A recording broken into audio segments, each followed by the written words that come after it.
8A स्वआकलन B.Ed प्रथम वर्ष याच्यामध्ये आपण स्वआकलन याच्यामध्ये आपण SWOTचं ॲनालिसिस बघणार आहोत की SWOTचं ॲनालिसिस आपल्या प्रोफेशनल सेल्फमध्ये कसा उपयोग आपण होऊ शकतो. तर पहिले तर SWOT म्हणजे काय हे आपल्याला समजून घ्यायचं आहे.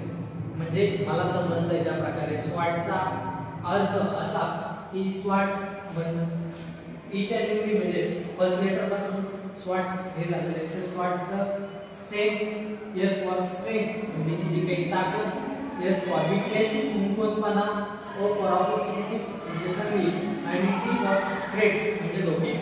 याचा आपण अभ्यास व शैक्षणिक उपयोग आपल्या आयुष्यामध्ये कसा होणार आहे याबद्दल आपण चर्चा करत आहोत.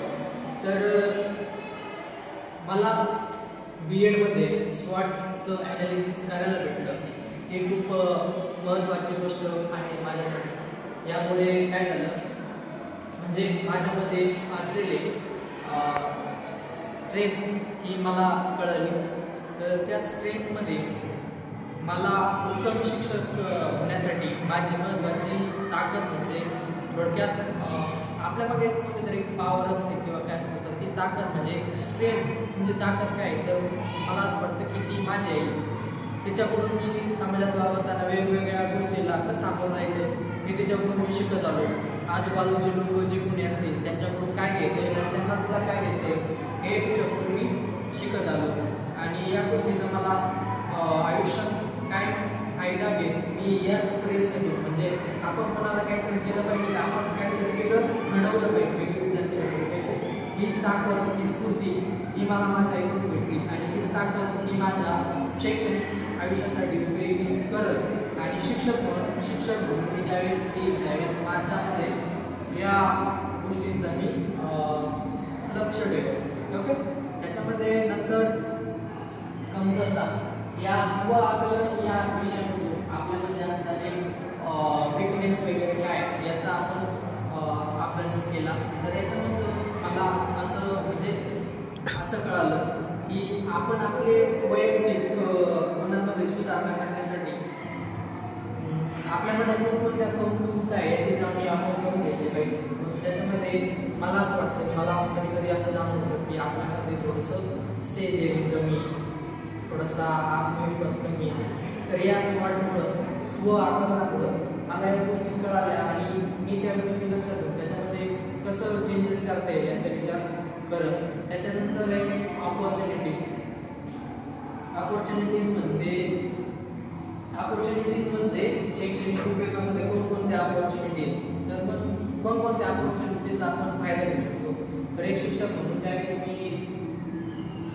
ज्यावेळेस शिक्षक होईल त्यावेळेस त्या शिक्षणामध्ये विविध तंत्रज्ञान आधारित डिजिटल युग आहे. डिजिटल युगामध्ये मोबाईल, लॅपटॉप, PPT, प्रेझेंटेशन किंवा AI मदतीने किंवा मायक्रो लर्निंग, ऑनलाईन लेक्चर याचा फायदा घेतो आहे. त्याच्यानंतर धोके.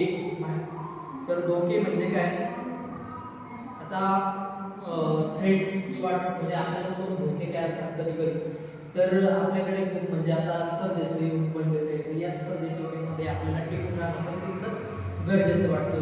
विविध तंत्रज्ञानाचा आपण फायदा घेतला पाहिजे. आपण नवीन कौशल्य विकसित केले पाहिजे. असं नाही हो की एखाद्याला ते कौशल्य म्हणजे समोरचा आपल्याला विचारतोय प्रश्न आणि त्याला आपण त्याचं उत्तर त्याच्या पद्धतीने देता आलं पाहिजे. म्हणजे आपण त्याला बऱ्या प्रकारे त्याचं उदाहरण देऊ म्हणजे बऱ्या प्रकारे स्पष्टीकरण देऊ शकतो. तर या SWOTमुळे काय होतं दुर्बलता आणि धोके यांचं निराकरण होऊन राहिलं. ताकद आणि संधीचा परिणामचा उपयोग झाला माझ्या आयुष्यासाठी व दुर्बलता कमी करण्याच्या संधीचा उपयोग झाला. त्याच्यानंतर ताकदीच्या आधारे धोक्यांना सामोरं गेलो. शैक्षणिक उपयोगामध्ये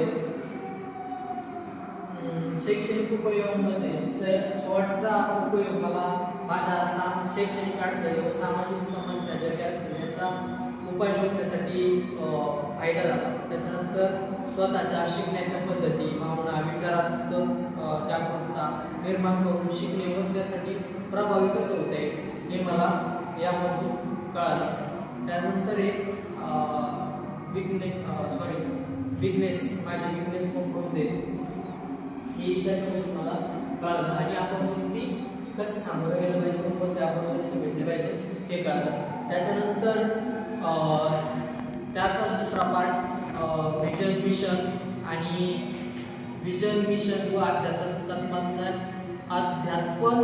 तत्वज्ञान.